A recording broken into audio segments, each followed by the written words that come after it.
Donc, jeudi 1er février, donc il y a l'ISM à 16 h et on est la veille du NFP. Et il y a les earnings d'Apple, Amazon et Meta, la clôture, qui sont enverrés plus tôt. Donc, la clé, c'est la patience, comprendre que le marché est indécis parce qu'on vient d'avoir une forte chute, mais on reste dans un bull market. Important. Donc, regarder des signaux de prise de contrôle des vendeurs ou des acheteurs. Là, en fait, il faut être patient. Quand le prix repasse au-dessus de MIMHV et se met à stagner, c'est la validation que les acheteurs ont pris le contrôle. Ça aussi, c'est important. J'attends un signal et une fois que j'ai le signal, je ne me pose pas plus de questions. J'ai signal retour des acheteurs sur les niveaux UHD. Donc ici, le seul trap ici, en fait, ce dont je me suis rendu compte, c'est que comme j'étais un peu fatigué, je voulais pas trader. Mais ce dont je me suis rendu compte que je n'ai pas besoin d'énergie pour gérer une position, en fait. J'ai juste besoin d'identifier le signal, rajouter, mettre un TP et gérer sous la bougie. En fait, j'ai pas besoin de m'investir dans la gestion de la position. J'ai déjà mes signaux, j'ai déjà ma façon de gérer la position, j'ai juste besoin d'appliquer ça, en fait. C'est moi-même qui mets de l'énergie dedans, mais c'est pas nécessaire, en fait. Donc, ensuite, voilà, à l'ouverture, les questions, c'est on est la veille du news, donc il peut y avoir ce système de RBPH. D'ailleurs, j'ai pris un bon swing ici, voilà, et dès le lendemain, j'étais en R1 de 1. Donc, ça aussi, c'est important. RBPH, c'est des moments de swing. Donc, déviation, voilà. L'autre question, c'était est-ce que là, on a breaké le bas de lundi, on va revenir ici et puis repartir à la baisse, ou alors on va réintégrer et repartir à la hausse. Et donc, c'est ce truc-là. Donc, ça, en fait, ce serait juste une déviation. On reviendrait réintégrer et si on partirait. Et là, c'est même pas une déviation, c'est un retest, en fait. C'est une déviation du bas de lundi. Voilà, une déviation du bas de lundi. Mais ici, c'est juste un rebond sur BHP. Donc, on reste dans ce range. Donc, ici, à l'ouverture, voilà, il y aurait eu quelques confusions. Ici, je pense que j'aurais pris ça pour un rebond, un RB-HB test AJP, mais ce que j'aurais dû faire, c'est de bien attendre qu'on soit passé au-dessus. Parce que là, le signal n'est pas encore assez clair. Après, il y a aussi le RB-HB, mais j'aurais dû attendre quand même qu'on break MIVHB pour commencer à dire que les acheteurs ont pris le contrôle. Donc ici, on part à la baisse. Ici, même problème. Projet MIVHB et test BJP, c'est un setup de Fed speech en fait. Ce setup-là est pas là quand il y a les Fed speech. Mais bon, là quand même, il y a une grosse bougie rouge, donc j'aurais pu être tenté de vendre. Mais pareil, ces trucs-là, c'est du bon sens, c'est pas un signal en fait. Alors, à partir d'ici, j'ai un vrai signal qui est quand il y a un reversal avant 17 h, il y a une forte probabilité que ce soit un non ici. Même si j'avais vendu ici, j'aurais dû sortir ici et me mettre à acheter. Et je pense que dans tous les cas, j'aurais acheté ici parce que je me serais dit là, ça peut être le début du retest de MIVHB.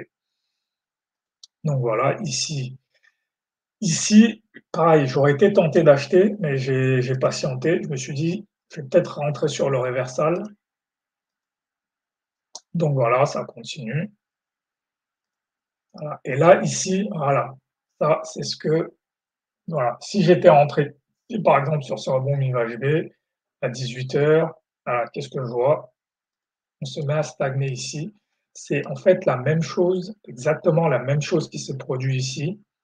Le lundi, ouais, le lundi, c'est exactement la même chose. Ici, on teste MIVHB, on a une phase de stagnation ici, on part. Comme quoi, l'heure, parfois, ça a son importance, en fait. Donc ici, si j'étais rentré juste avant à 18 h, si j'étais rentré par exemple ici, ici, ici, les positions auraient sauté. Donc là aussi, il aurait fallu faire du re-entry. Et donc voilà, c'est à partir d'ici où il n'y a plus de questions à se poser.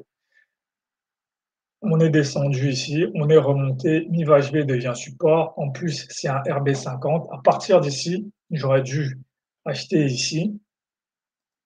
Acheter ici. J'ai acheté ici justement parce que là, c'est le moment où je comprends que, en fait, j'ai pas besoin d'énergie pour gérer une position. Là, j'ai identifié mon signal. RB50, rebond sur un ancien, sur un milieu de double bottom. Tout ce que j'ai à faire ici, c'est d'acheter, placer mon RR de 1. Ici, pareil, j'aurais pu racheter. Ici, j'aurais pu racheter et juste avancer mon SL sous la bougie C'était tout ce que j'avais à faire et si j'avais fait ça, bon voilà, ça aurait donné ça. Mais là, j'ai juste, voilà, j'ai pas fait d'ajout parce qu'effectivement, j'étais fatigué, mais là, c'est la démonstration que même si je suis fatigué, à partir du moment où j'ai un signal, il y a pas de j'ai pas besoin de force en fait pour, gérer une position. Voilà et le dernier point, c'est que, voilà, ici, c'est d'attendre des surconfirmations en fait. Il y a un truc, bon, que je commence à comprendre, mais qu'il faut vraiment comprendre, c'est que quand je suis ici, voilà, ici, attendre une bougie supplémentaire, 2 ou 3 ou 4, ça change pas vraiment grand chose en fait. Ma confirmation, elle est ici.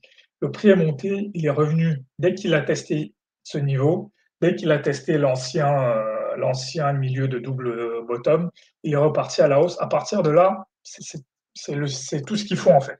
Je ne veux pas attendre toutes ces bougies-là, plus de bougies vertes, mais j'aurais pas plus d'informations en fait.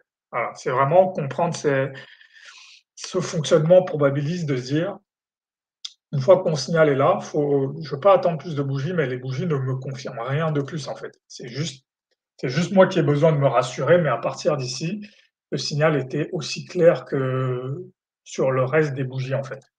Voilà. Et donc voilà, sur le dos et le Nasdaq, voilà, le même signal ici, le même signal ici, le même signal ici. Donc en plus, un signal qui est convergent sur les 3 indices, ça, c'est très, très fort. Là, c'est typiquement, bon, je n'ai pas fait de sursize, mais là, carrément, je peux mettre 1 2 de mon capital, en fait, sur ce genre de signal. En plus, avec un catalyste de earning qui est aussi